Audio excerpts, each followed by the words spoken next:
Oh, 15 milyones ang hamon ko sa'yo, General Torre, ha? Magboxing tayo, 15 million at stake, ha? Personal money yan.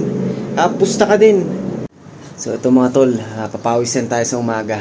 Yan, para maka-lose weight tayo, no? Kasi napapasarap na ng kain. Siyempre, ganyan talaga pagka-asensado.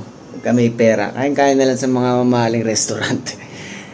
Tsaka itong mga tol, itong tungkol sa boxing nila Basti tsaka ni Torre, no? Yung hindi nga natuloy. Paano ba yan? Naghahamon nga ako ng milyon-milyon na pustahan. Kami nang lalaban sana ni Torre.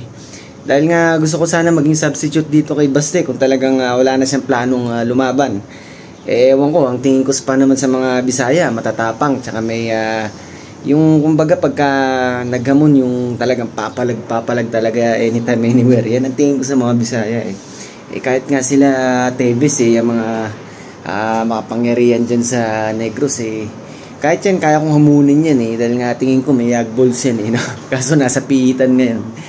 Kahit nahamunin ko yan, o yung anak niya, yung anak ni Teves na yan, yung, kung sinong pinakamalakas sa kanila dyan na suntukan, boxing match kami. Pustahan din ng milyon-milyon, may mga pera yung mga yan Kahit sinong pinaka-astig mula sa, dun sa dulo ng Luzon hanggang dun sa dulo ng Tawi-Tawi sa Mindanao, kung sinong pinaka matigas dyan ng mga anak ng politiko o kung ano na pwede ko hamunin yan, labanan ng siyempre pinakasiga sa lahat ng siga no? Dito sa ibang bansa duwag naman yung mga tao dito naghahanap din tayo ng unting action, diba? Tsaka ng unting sparring kasi ilang taon na since na nakasparring ako sa training sa Pilipinas. Gusto ko ngayon nauuso na naman ng mundo ng hamunan. Siyempre, mundo natin yan yung mundo ng hamunan ng suntukan, no? Parang battle of YouTubers nga, di ba? Yan, General Torre, pakinggan mo yung hamon ko sa'yo, yung mga past videos ko, Ito, nagpapapawis na nga ako, di ba? Para pag kumagat ka, pag nanalo ka, siyempre, madadagdagan ng kayamanan mo, di ba? 15 milyones ang hamon ko sa'yo, General Torre, Magboxing tayo, 15 million at stake, Personal money yan.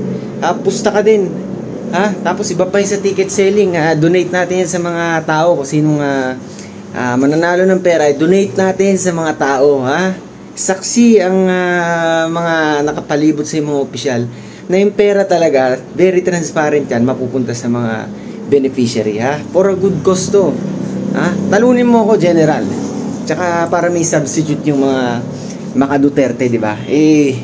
Gusto ko i-represent si Tatay Digong So gusto ko pumalag ka sa hamon ko, General, para meron ka namang kalaban kasi nakakatawa ding tingnan kung tutusin kung ikaw lang yung mapoproclaim, wala naman talagang tumutong sa ring, di ba? So gusto natin yung may kalabang ka na talagang astig din, na talagang tunay na lalaki din, di ba?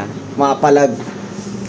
Dati pa lang, General, pinapalagang ko mga pulis sa mismo, dun sa may Mandaluyong, dun sa may yung palabas nung sa may Shaw Boulevard, yung kalsada ron, may paatras na Lespo, nakakotse, sedan.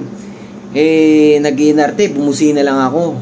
Imbis na umatras, nag-traffic na sa likod ko yung mga sasakyan, ayaw pa, tumingin pa sa akin, gumanon.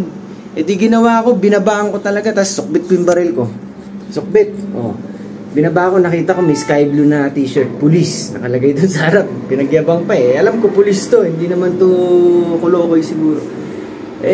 Naduwag, nabagang buntot, nagtawag lang ng security guard na umawat sa amin. Ako, magpakbakan, palag talaga, unahan kami, di ba? Duelo in the street, kung gusto niya ng talagang ganun, mag-aangas siya, di ba? Maarte, wala namang nabangga o ano. Kaya mabalik sa'yo, General Torre, kumagat ka sa hamon ng isang Stigen din, Yan.